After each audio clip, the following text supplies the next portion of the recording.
Okay, is this mic working now? Yeah. Good, awesome, hi. My name is Emily Pogozelski. I know Pogozelski is difficult to say, so you can just shorten that to Pogo, which is how we got Pogo photos. So I'm going to talk tonight about after dark photos with using MagMod modifiers. Basically, Twilight to Starlight is the dorky name my husband came up with as a placeholder, and then I decided I really liked it, so I'm going to go with that. So the three things I'm talking about are Twilight, dance floor modifying, and starscape portraits. I'm going to go through the first two sections kind of quickly. Totally happy to answer any questions that you have, but the starscape stuff's a little more complicated, so I wanted to make sure that we had plenty of time to work through all that. So first up, 5-minute Twilight portrait. I sometimes have clients who really would just want to be at their party. They don't want to pop out for 25 minutes, 30 minutes to do portraits around Twilight. So I tried to develop a system that would let me just say, hey guys, come with me for 5 minutes, and I really mean 5 actual minutes. A lot of people here shoot weddings. A lot of weddings, do you ever do Twilight type portraits? Sometimes, yeah. I'm kind of a sometimes person with that too. It really depends on the day. It depends on the venue. But I wanted to make sure that I had like a solid system in place. If it was something somebody wanted or something where the scene looked really good, I wanted to do it like this. So for a 5-minute Twilight portrait, you need timing of Twilight. What time is Twilight? Your ambient settings. So your camera, don't do this with the client. Figure it out in advance. Figure out what your settings are going to need to be. Figure out exactly what you're going to need to have for positioning for your light, positioning for your clients, positioning for yourself for the background, because otherwise you're going to be fussing with that stuff and it's not going to turn into 5 minutes, it's going to turn into 20, and they're going to get frustrated and want to get back to dancing, drinking, etc. Off-camera flash. So for my off-camera flash, I use a CTO MagGel. I use the MagGrid, which is going to narrow the beam of the light, and I'm going to talk about the gel again a little bit later, so I'm going to skim past that part right now. And I use the MagSphere just to soften that light a little bit. The main question here is, what time is Twilight? And I got this wrong like literally my entire career until very recently. A friend of mine, or two friends of mine, Megan and Jacob Hanna, who are Hanna Photography in Vermont. If any of you are familiar, if you're not, you should check them out. They're amazing, wonderful people. They walked me through my entire process of why I was messing this up. And we figured it out together, and it was amazing because what I had been doing was the equivalent of if you have say you're photographing like a race car, and it's going to go right by you, and you need to capture it as it's going by you. I was waiting, and the car went by me, and 2 minutes later, 10 minutes later, I took the photo. And that's too late, it didn't work. So what time is Twilight? This is a screen cap from an app called Photo Pills. If any of you are not familiar with that, if you're doing anything with starscape stuff, nighttime things, even just if you need to know what direction the sun's going to be on a specific day, it's incredibly useful. I highly recommend it, and I'll talk about that with the starscape stuff later too. It gives you all these beautiful dots here. So I thought, okay, Twilight, I want that blue hour, right? So let's do blue hour or like nautical Twilight. That says Twilight, that's gotta be it, right? And you want civil Twilight, which is right after sunset. There, like in the red dot. So this is 8:31. So I had been waiting literally like 20 minutes too long to do photos like this, and finally figured it out with this timing, and it's so much easier, so much more beautiful. You don't have to light it too much. It looks a lot better. So I drew a little diagram on my iPad so you can kind of see where things are. And yes, I spent a long time drawing all the little string lights there. The light is the thing with the pointy guy. I'm not very good at drawing lights. So that's my modified flash, which is just a speed light, and your settings are going to vary a little bit depending on what you're doing with your camera. But this shot was done with a 35mm lens, because I really like that focal length. It's not too wide, but it gets a good scene setting. I was crouched way down, kind of aiming up at them, and I had them bend toward me just a little bit so that it would correct the perspective and I wasn't shooting up at them. So the modifying on there, the grid narrowed the beam so it didn't hit the tent. It didn't spill too much elsewhere. The gel, I was able to shift my settings in my camera to be tungsten white balance so that the gel itself is normal lighting, and it really shifts the sky to blue. You don't want to make sure that you have stuff in the background that you don't want to have be blue. And then the sphere softens the light a little bit. So in the diagram, there are lights aiming right at the bride. The groom's getting light skimming past him. And then I just have them interact together to get more of a natural photo. So that was a quickie one. Easy, super smart. She came in that first. So grids to reception lighting. I have a class with the wedding school. Excuse me. I have a class with the wedding school that I did a year ago or so, that has been really popular with wedding school members. Susan Stripling owns the wedding school, has lots of different instructors. Charmy Patel Pena also does some MagMod instruction stuff within there. But my class was basically about how I do reception lighting. It's a 90-minute class. I can't do the whole class right now, but I've adapted a couple of things and I wanted to share how I'm updating that class for a future class because it's relevant to MagMod. However, I couldn't just say I'm updating it like this without showing you what the class actually is. So the super, super quick version of a 90-minute class is that I use 4 flashes around the dance floor, A, B, C, D. I use a really simple transmitter and receiver system, which is by Photix, because you can just turn the lights on and off right on the back of the camera easily. You can use any system for this. I just find that one to be very simple. I'm shooting at f5.6 at a 200 at ISO 2000. That's kind of my starting point for wedding receptions. I start from there, I adjust a little bit, but my flashes are all on manual power. And I use a little bit of a fill flash sometimes. It kind of depends on what I'm doing. So that's kind of the basic setup. The lights depend on where they're positioned for their power. Usually somewhere between a 16th and a 64th, depending on what I'm doing. So from there, you can experiment with how your reception lighting looks. You can do all 4 of them at once. I don't know why all of those dots just popped up. You can try combining both of the lights across from you with fill flash. I use that a lot. I just set 2 lights across the dance floor from me, and I fill flash in on that, so it rim lights behind them, but it has more of a even fill light instead of it being super shadowy for dancing stuff. So sorry, I was talking for the last 2 days judging, and my voice is like gone. You can do 1 light at a time as well. If you adjust your camera settings. So if you're using like a super fast lens, like an f2 lens or an f1.4, you could open up all the way and just use 1 light at a time, which gives you more of the effect of like, you have 4 assistants around the room for you. You just say, hey, assistant A, do this, B, do this, C, do this, D, do this. But you don't have to talk to anybody, which is great because you have to talk to people. So this is the class with the wedding school. If that sounds interesting to you, please feel free to check it out. I think it's a really good community to be a part of, so please go check it out sometime. That is the overview of what that class is. What I've learned since I did that class was that there are a few things that could really be updated really well with the MagMod gear. Because this system works super well for me where I shoot mostly in Vermont, in barns and very dark spaces. But what about when I have a white tent and ugly reception halls, which I don't see a ton of in Vermont, but like Placid has a bunch of them, or venues with super low ceilings. Anytime you've got something with like a drop ceiling and like a really ugly space, or even honestly, some of the barns that I shoot in do have dance floor and dinner spaces with like really low old ceilings because they're from the 1700s and they're just short. So I did a couple of like before and after things for you here. These weren't planned as before and afters because you don't usually look at your wedding photos and go, wow, all that stuff today that I did, that's my before for later on when I'm better. Like, that's not how you really think about your own work. Or that's not how I think about my own work. Obviously, we're all hoping to get better eventually, but at the time that I did the one on the left, that was the style I was shooting. That was what I was going for. That's a delivered client image. But I was trying to find exact stuff from this last season in precise venues to show you guys from the same direction with the same settings, with the same lighting, just modifying with grids. So my 4 lights around the dance floor are literally just adding grids to them. So the difference between the two is that I'm not getting all this light spilling on the top of the tent.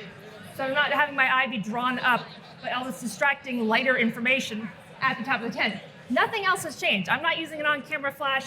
There's nothing else that's different here. The lights are basically the same. Slightly higher settings on the gridded ones in the second photo because the grid kind of narrows down how much light you're getting. But other than that, that's the same settings. So this location I love, but I never liked how much light I was getting on the tent. This really helped to be able to do that, to control the spread of the light quite a bit more. So, really low, weird spaces. I hate this venue's dance area. The rest of the venue's perfectly nice, get lots of great shots in lots of places, but their dance floor is tiny. It has this weird, like, soffit box ceiling thing where it drops down and it's bright white. Drives me crazy. And this is actually the wedding on the left here that made me start thinking, I think I need to change this system a little bit in certain situations. Because all I see here is ceiling. It doesn't work for me. These are almost the same settings. And the one on the right, to me, your faces or your eyes go right to people's faces. They don't go to all of this stuff up and above and beyond where the lights are just spilling. And then this one confused me. When I was pulling up before and after photos, I was like, well, that before looks kind of good. Like, what have I been doing wrong in these other places that I was not able to get the good result there? And I went back into Lightroom, and the answer was I did a lot of post-production to fix it, to make it look like the one on the right, which was just using the grids. Lots of hand dodging and burning to get rid of that ugly, like, I don't know what they were thinking. They put like fencing around the top of that pole. It's like one of the most beautiful venues in Vermont. It's like on a cliff overlooking the lake. Like, it's gorgeous, and this is their ceiling, but whatever. I was able to control this light completely. Oops, wrong button. To control this light completely by just putting the grids on there. So this is the exact same angle in the same place. And the one on the right just has my standard like preset applied. It's not even like I didn't do any post-production other than just click, done. The one on the left probably took me, I don't know, 5 or 10 minutes. It was not a quickie thing. So that amount of time over the course of an entire reception for dance floor photos is huge, absolutely huge. For the couple of seconds it takes me to just throw on a grid and adjust my settings slightly, completely worth it. I was sold as soon as I saw my before and after. I was like, oh, I need to talk to people about this because I was wrong. I should have been modifying these all along. So, any questions on any of that, by the way? I'm totally happy to. Yeah. Are you using regular pocket flashes or something that's a little larger? Good question. I use regular, incredibly cheap speed lights. Young Nuo, I think, is what we have in our bags right now. They break very quickly, and then I get new ones because they cost nothing. They're completely manual. Like there's no ETTL or anything like that. I can only use them off camera, but I've got about 15 of them, so if they break, I just grab more. Eventually, I plan on moving all of my gear over to Godox. I just haven't done that yet because the couple of Godox lights I have are great, but I haven't replaced the whole setup from their gear yet. Sorry, you had?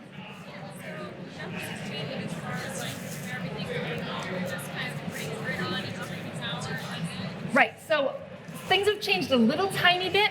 I don't know if people have been talking about too much of the gear that MagMod has, but these things, here the what's the actual name for these? MagShoe, thank you. My husband and I are very goofy and we like make up names for everything that we use gear-wise, but that doesn't make any sense for other people when I call this a hand banana. So it's an old Aqua Teen Hunger Force joke from like 15 years ago, but I always call this hand banana, and if I said hand banana to all of you, you'd be like, I'm sorry, the what? They sell a what? So sorry, yes, the MagShoe.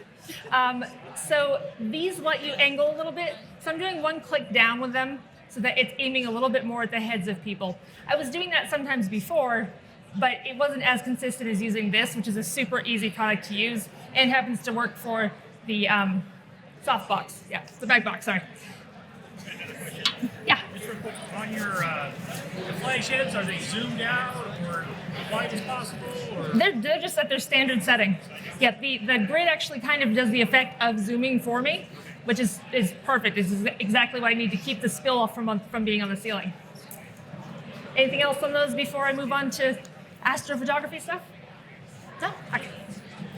So Starscape portraits are something that I feel very strongly about because my dad taught me astrophotography stuff. He was doing astrophotography on film when I was little, and I learned a little bit of it on film with him. He like built his own gear for tracking stars. Like, he is an extra geek. I look not geeky compared to him, and I'm really geeky. So I really love this stuff. I was having trouble really getting consistent results with my clients, so I started studying exactly how to do starscape portraits. I wanted to get them right in camera. I didn't want to do composites. I didn't want to have to make this a large post-production thing. I just wanted to be able to do it so that if a client wanted me to, and the settings and the situation was okay, that I could just do it. They're not as complicated as they're often made out to be. They can absolutely be super complicated. Astrophotography is a huge field, and I know like a tiny bit about it compared to some of the people who are absolute experts in this. But what I wanted to do was show people like this isn't as like scary as it looks like it is. This is, yeah, you need some specialized gear, but not really anything that you wouldn't already have. You just need to be a little bit more familiar with what your settings are and like how to find out the information that you need, which I'll go over. So, astrophotography basics for weddings specifically. I'm not going to go over like all of the astro basics. I mentioned the app Photo Pills earlier for finding twilight time. That's kind of like the very basic thing that it does. The actual thing that I use it for most of the time is this augmented reality thing. This is a screenshot from their press kit because I did not shoot that. And also just didn't have anywhere interesting when I was making this slideshow to take it as like it was my cat on the couch with the Milky Way, which might have been funny. But what it does is it shows a superimposed image of where the Milky Way is right now. So I could hold it up right now if the Wi-Fi in here worked better and show you, okay, look, this is where the Milky Way is. And it kind of runs across the sky like a band. And this isn't necessarily necessary to do star photos. You can do a non-Milky Way shot. It's beautiful, but the Milky Way thing is the thing that people always see and they go, wow, look at those stars, they're amazing. And those are sometimes composites because the Milky Way is not as, I mean, for wedding days, the composites frequently because you can't be like, okay, Milky Way, do that. Sometimes it's just not in the right position for a month. So that's not super helpful. So all of this stuff is applicable regardless of where the Milky Way actually is. So what you need is a tripod, like literally any tripod, but you need something that's going to absolutely hold your camera rock steady. This could be a $40 tripod you find on Amazon. This could be a super expensive, amazing tripod, like some of the stuff you see around the show. Like there's all kinds of vendors that have things. I do something kind of unusual in that my dad is a gear acquisition syndrome guy. I don't know if any of you have heard that phrase before. I'm not like that. I will take cast-offs. People give me old stuff and I go, cool, free, I love it. So he gets a bug once in a while where he goes, man, I need a new tripod. And I go, no, you don't. I mean, that's a tripod, it works. It'll work for 20 years, it's fine. But no, he wants a different tripod for whatever reason, which, great, that's awesome, because I get his old tripod. And this has happened 4 times. So I had his tripod that he had in college. I took with me to college. It's terrible. It's about 100 pounds and made of like solid aluminum, and the head is super wobbly. It basically is useless. I still have it because I just love that he gave it to me. But then I've gone through better and better tripods as he gets even better and better tripods. And I would really like a new one. So Dad, if you're watching this video later, it's time for you to get a new tripod because I would like one. But so you need a tripod. Don't just like balance this on a rock. You're going to be frustrated with the end results. Like you need something really solid. You need this app or an app like it. They don't pay me or sponsor me or anything. They have no idea who I am. I am like, if you go look at their Instagram, they have amazing people posting amazing things there. Go check it out. It's honestly really cool. But this is the app I found that is worth it because it's like $10, but it's not subscription. You don't have to do weird stuff with it. And the amount of data that's in that app is amazing. Absolutely mind-blowing. I use like a teeny tiny percentage of it. And the really kind of most important thing about this is you can't practice on your clients because this is a tough thing to learn. Once you've got it, it's not a complicated subject, but if you've never done any of this before, you've got to practice with somebody other than a client. You can't say, let's do starscape photos, because they're going to want to see it. And if you screw it up completely and you can't show them anything, you're going to end up having to composite something absolutely, completely weird and unbelievable because you didn't get anything in camera at all. I have not quite done that, but I've had a couple times where I had to fix things, and it's super frustrating to not get it right on the first try. So practice with a friend, it's honestly something where I use a timer anyway. Practice on yourself. It doesn't matter if you don't have any friends, like I didn't used to have any friends, you can just practice with selfies. It's totally fine. Cooperative weather is also kind of important. If you'd like to see the stars, you need to be able to see the stars. That might seem obvious, but if it gets super overcast and cloudy after dark, you're kind of screwed. You can do other awesome night photos, but star photos, like if it's not clear, it's not really worth trying to do an actual star photo. So this is the first one that I did that I was extremely happy with the end results. And I know it's kind of hard to see on the reflecty screen here, but the star points are all incredibly sharp. I didn't have to do a lot of editing to this. Actually, all the editing that's in here was done in Lightroom. This wasn't even brought into Photoshop at all. This is the friend of mine, Paul Reynolds, is also a Vermont wedding photographer, and he does tons of this stuff with his clients. Lots of people really like star photos. Vermont frequently has nice dark skies, so he frequently does this with his clients. And I used to second shoot for him once in a while when he really needed somebody. And he kind of walked me through how he did it, because what I had done before was just about the stars and not about the people. So we talked about it a few times, and I went, well, that's neat. And then he hired me to shoot his wedding in Hawaii, because he likes my work, and I like him, and we get along really well, and his wife is awesome. So this is Shannon and Paul the day after their wedding. This was not that stressful, like, oh man, they've been drinking all night, and now they want star photos. That's gonna go well, which that's usually what I have to do. But the day after their wedding in Hawaii, we drove to the top of Haleakala. Anyone been to Maui? Yeah, Haleakala is amazing and really cold. Yes, absolutely really cold. It's Hawaii, so you're like, yeah, bathing suits, warm, Hawaii, right? But it's a 10,000 foot peak. So I just put my settings in there so you can check them out. So 10,000 foot peak, it's gonna be freezing cold. That's like literally where they turn the Wi-Fi on in the plane, is 10,000 feet. So like that's really high up in the sky. So this one had some advantages here. This was full on darkness. Like we were way past the end of Twilight, that original shot that I showed you toward the beginning of this, that was showing you like civil twilight, nautical twilight. This is astronomical twilight, and then you have full on darkness. This is in December, so that was pretty early in the night. Oh, and no moon. Moon adds like insane amounts of light to the sky. If you're shooting toward the moon, you're not gonna get nearly as many stars in your photos. If the moon hasn't risen yet, or if it's already set, so much darker, it's unbelievable. So 10,000 foot mountain peak, which is great. We did not climb it. There's a road, we drove. Just to be clear, we were not climbing in the dark. And this is not a typical Vermont day because it's Hawaii. That's just sort of the way it works. Vermont gets very hazy at night, so it's not always super, super clear right after dark, which is a little challenging with wedding days if you want to do this, but you don't want to wait till 3 in the morning. So this is the before. It's a little hard to tell, especially because the wall is yellow here, but this is an extremely, extremely yellow shot. Like this is not the right color balance at all. So for this, oh, and my husband's in there. That's not super helpful. For this, I was having him hand hold the flash. We didn't bring any light stands or anything. I had my little baby tripod with me, but that was it. So he's holding the flash, just a speed light, probably one of my regular Canon speed lights because I didn't pack a ton of extra gear with me for this trip. It has the MagGrid on it to direct the beam, and so it's not spilling on the ground too much. Has the MagSphere to soften the light just a little bit, but it had no gel. I don't know why I had no gel. I know the concept. I've known the concept for a long time. I should have had a gel. I think I probably like lost it in the trunk of the rental car or something, or was just so cold that I went, it's fine, I'll fix it in post. Which is the thing my exhausted brain says, and then my awake brain later is like, why did you say that? Now I have to fix it.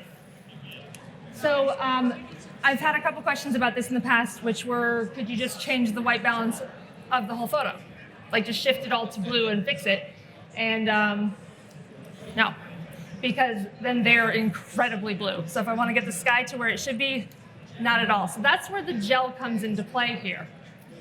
So how do we get to this, from this to this, without having to fix it in post? So fixing it, fine. I fixed it. I did like a gradient to desaturate and color and then painted out the gradient, and it was fine. It didn't take too long, but it's still extra work for no reason because you can do this in camera. So you need a CTO gel to do this, and I use because it's so easy to use. Did I just hit a button? No.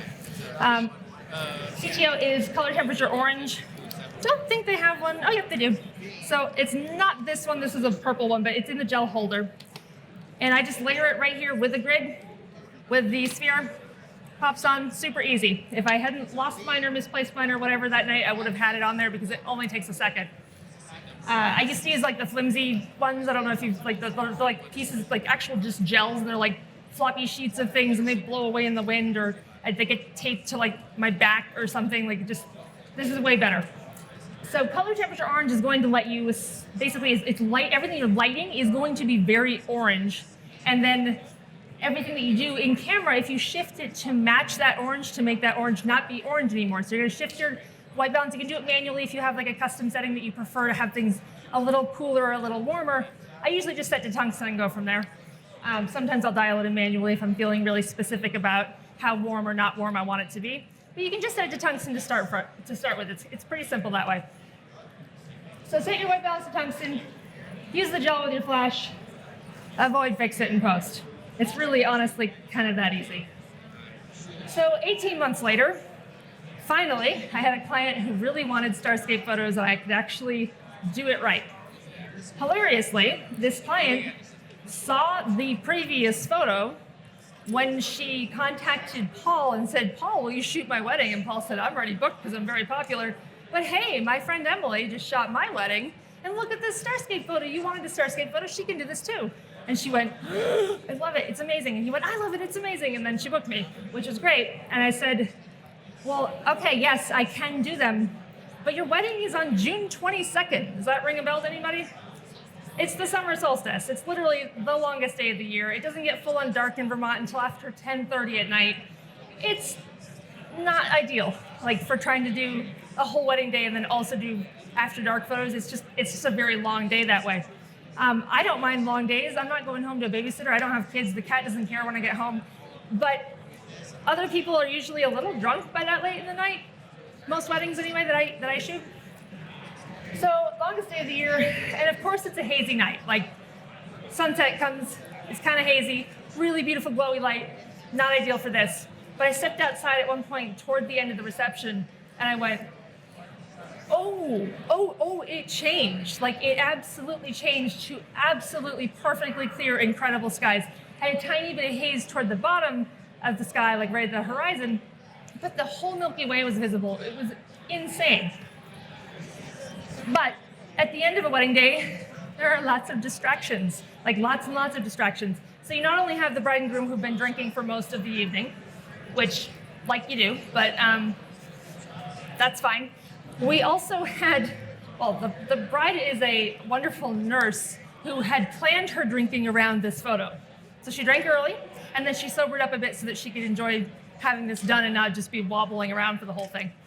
The groom didn't pay attention to that plan, so he was, I don't know the way to say it without cursing, drunk. We'll just say drunk. He was very, very drunk. Beyond that, we had climbed from the tent, which is on their family property in Vermont, middle of nowhere, very dark town. We climbed up a small hill to where their ceremony had been because they'd mowed the field for their ceremony, because I guess when you have a field with like beautiful mountain views, you just mow it if you're gonna have a wedding. Like that's very convenient. So lots of distractions, including the groomsmen who decided that now would be a good time to get in this antique Volkswagen Bug. And I'm assuming they were probably a little intoxicated, driving on a field in the dark with no headlights, yelling for the groom because they wanted him to come hang out with them.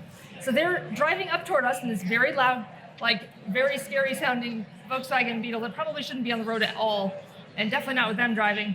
They're running up, and they're shouting so loudly that the groom is like, what's going on over there? And I suddenly realized, oh God, they're gonna run me over and I'm gonna die for this photo. Oh, this is exciting. So this is the end result, which came out pretty well. I like that he is exceptionally alert and looking, and this is not a composite, because he thought they were going to kill me, so he actually paid attention. This is my test shot. All the other ones he looked like he was about to throw up, which he then did. So this is what it's like out of camera. This is a 25-second exposure, not a 25th of a second. It is 25 full seconds. Canon 16 to 35 millimeter lens, which I mostly use for dance floor and astrophotography because the wider you are, the better. I keep debating about getting an even wider lens, but I do so few of this type of photo that I can't quite justify it, but I'm just looking at time. We're almost out of time here, so I'm going to wrap this up, but I got like 2 more slides. So ISO 2000 is kind of my starting point for this sort of thing. The flash there and the streak of light is my husband running to protect me from the car running up the hill. So I had to take that out and then take up a tent down toward the bottom of the hill there. So it came out pretty well out of camera. All I did was do standard adjustments within Lightroom that most people use for their astrophotography stuff to kind of bring out the stars. Raw photos, as I'm sure you know, kind of capture too much information for any kind of photography, and editing really helps with that sort of thing. So this is like dehaze and clarify and some sharpness addition, but not a ton of stuff. And then the flash itself, I had since in the 18 months upgraded to the Godox AD200, which is like a little mini strobe, which meant that I could adjust my settings from on top of my camera, which is much simpler than having to run over and fix it. And it has the grid and the, there we go, grid, the sphere, and the CTO MagGel, which gave me this and no changing of the white balance at all. So I think that, yep, that is my last slide there. So any questions before they kick everybody out of the trade show? No? Okay, awesome. Thank you all so much for coming. Appreciate it.